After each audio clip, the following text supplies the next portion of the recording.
two 5-5 teams. Both of them have fired or demoted their offensive coordinator in the past 2 weeks. Wisconsin at Nebraska.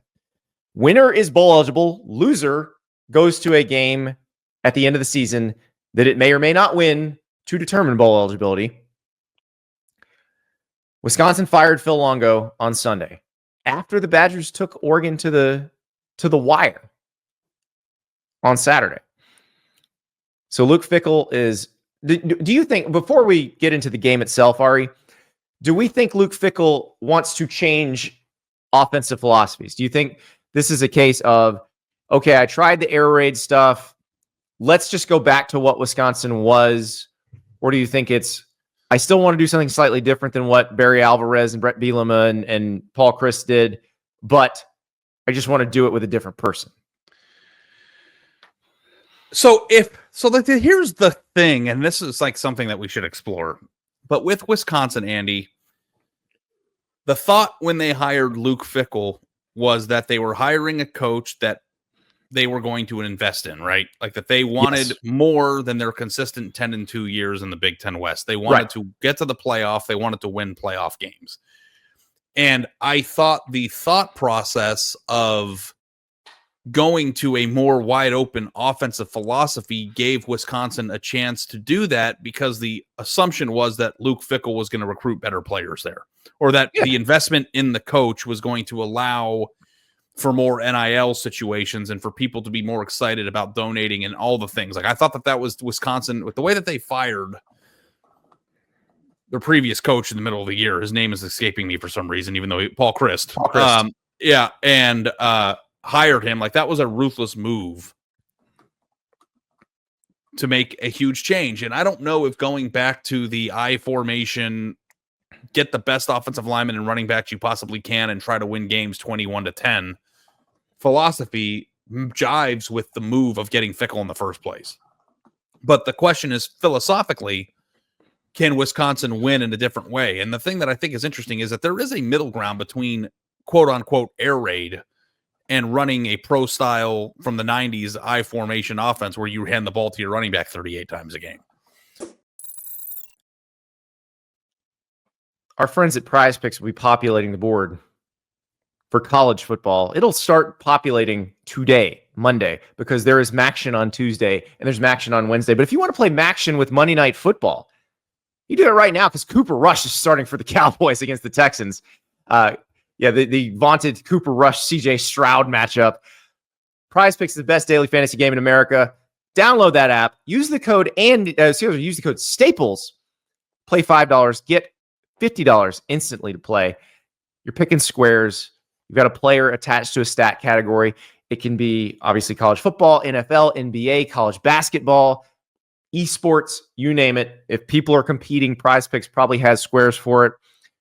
At Cooper Rush square, 175.5 passing yards. Do you think he'll throw for more or less?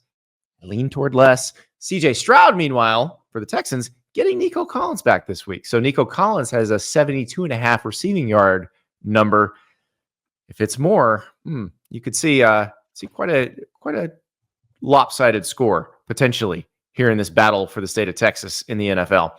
So download PrizePicks now. Use the code Staples. Play 5. Get $50 instantly. I think you could run a spread that is run heavy. And I think that that's probably where Wisconsin should go next. And I don't know if that's what they attempted to do, but when we went to the Wisconsin-Alabama game earlier the year, do you remember what I wrote about? Like, it's just like I'm watching a team that doesn't have an identity. Like, it thinks it wants to throw, but it also may be a good running team. I think you need to identify what you want to be. I think they are potentially a good running team. Like, they ran the ball really well against Oregon. Yeah, or you and I were at the Alabama game when, Braden Locke has to come in after the first series because Tyler Van Dyke went down. They had no choice but to run the ball, because at that point they were playing with a quarterback who hadn't been taking reps with the ones, and they were actually running the ball somewhat successfully against Alabama. Like, I think they can run the ball pretty well if you make that the centerpiece of the offense. So that's the question. Is that what we're going to see in this game? Like, are we going to see like a classic Wisconsin offense in this game? Yeah. Yeah. I don't know. I mean, it's the type of game where, like, we've seen it so many times look like that. I am so fascinated by what Wisconsin should do with this next hire.